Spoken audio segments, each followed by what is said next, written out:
अखलाक यानी मेहनत इस्लाम में सबसे बुनियादी पहलू है। अखलाक हमारे ईमान की सबसे बड़ी निशानी है।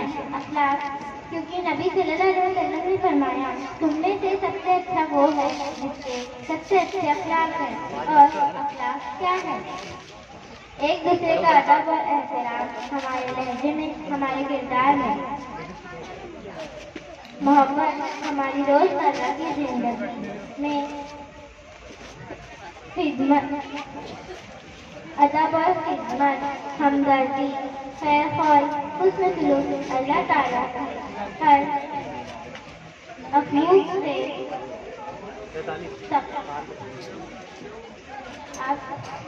अल्लाह ताला ने फरमाया, सूरह अल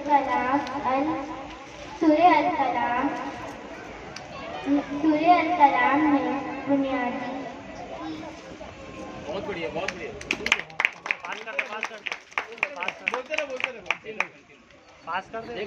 तो हम बुलाना चाहते हैं हमारी दूसरी पैनलिस्ट को, जिसका नाम है उमैरा रज़ी।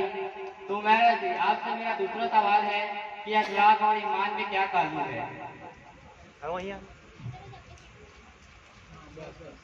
अस्सलामु अलैकुम। अखलाक और ईमान का ताल्लुक एक इबादती ताल्लुक है और अल्लाह ताला ने फरमाया, हमने इंसानों और जिन्नों को अपनी इबादत के लिए पैदा किया। और इबादत दो तरीके से होती है। पहले की हम उसकी हमदो सना कहते हैं, उसका शुक्रगुजार करते हैं, नमाज पढ़ते हैं, सदका खैरात करते हैं। जो दूसरी इबादत है वो है कि उसके बंदों से मोहब्बत, हुस्न सलूक, बयानदारी, इंसाफ, अदब और एहतराम, ईमानदारी, ये दूसरी इबादत है। और ये इबादत इतनी इम्पोर्टेंट है कि अल्लाह ताला फरमाता है, अगर कोई शख्स दिन रात मुझे मेरी याद करता हो, नमाज रोजा करता हो, लेकिन वो दूसरों का हक मारता हो, नाइंसाफी करता हो, अगर मेरे बंदों के साथ गाली से बात करता हो, तो आखिरत के दिन में उसके सवाल उन लोगों से काट दूंगा जिसके साथ वो जाति करता था। इसलिए हमें अपने किरदार को सबसे अच्छा बनाना है, क्योंकि ईमान का डायरेक्ट कनेक्शन अखलाक से है।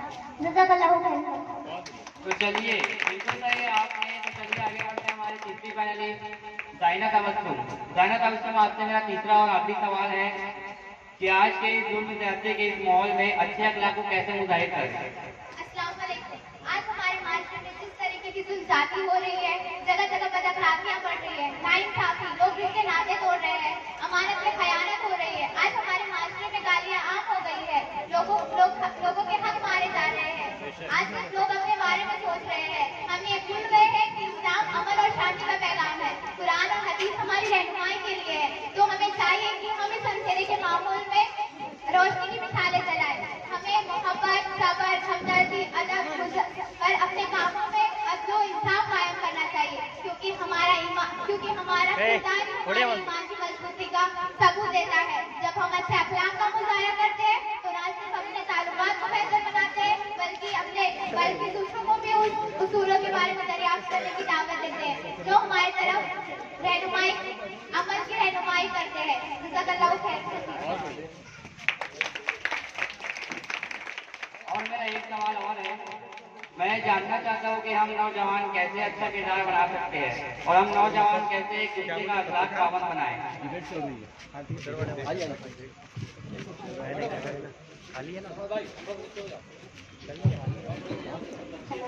नहीं है ना जगह कहाँ रहनुमाई खुद करनी है, अपनी कम्युनिटीज में बढ़ चढ़ कर खिदमत में हिस्सा लेना चाहिए। हमें अपनी बातचीत, अपने गुफ्तगू का अच्छे सलूक से मुज़ाहिरा करते हुए हम ये जान सकते हैं कि हम नौजवानों को अपनी और दूसरों की रहनुमाई खुद करनी है, अपनी कम्युनिटीज में बढ़ चढ़ कर खिदमत में हिस्सा लेना चाहिए। हमें अपनी बातचीत में अच्छा सलूक का मुज़ाहिरा करना, लोगों को जुल्म से रोकना,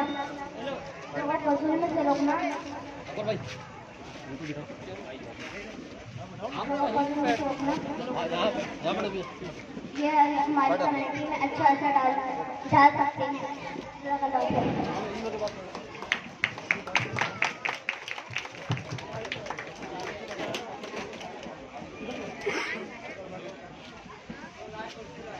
और हम नौजवान को कैसे एक दूसरे का अखलाक पाबंद बनाएं? पहले तो ये है कि हमें दीनी तालीमात का कुरान और हदीस का तफसील से मुताला करना चाहिए और आप सल्लल्लाहु अलैहि वसल्लम की सीरत को पढ़नी चाहिए। आप हजरत आयशा रज़ियल्लाहु तआला अन्हा की हदीस है, आप सल्लल्लाहु अलैहि वसल्लम की सीरत को बयान करती है और आपको सत्ता कुरान कहती है और उनके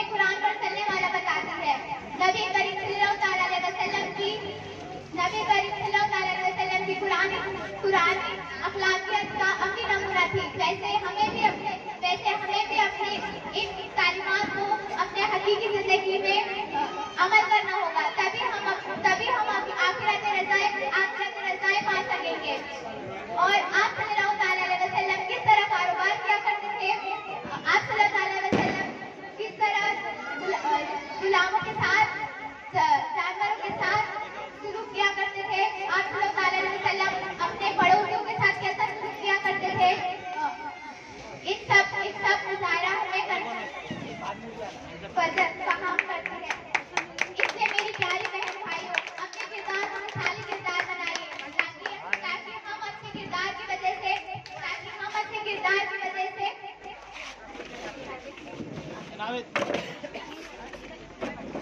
हम अच्छे किरदार की वजह से सही इस्लाम को पहुंचा सके और अल्लाह और उसके रसूल के कामों को बखूबी अंजाम दे, ताकि सारी इंसानियत का भला हो और इस्लाम पर अमल करे और लोगों के माइंड में जो मिसकंसेप्शन है उनको भी हटा सके। अपने अखलाक को इस तरह बेहतर बनाइए ताकि सारी इंसानियत समझ सके। जज़ाकल्लाहु खैरन कसीरा। तो हमारे अहमद नबी टीवी को सब्सक्राइब कीजिए और हमारा कमेंट कीजिए और लाइक कीजिए। जज़ाकल्लाहु खैरन कसीरा।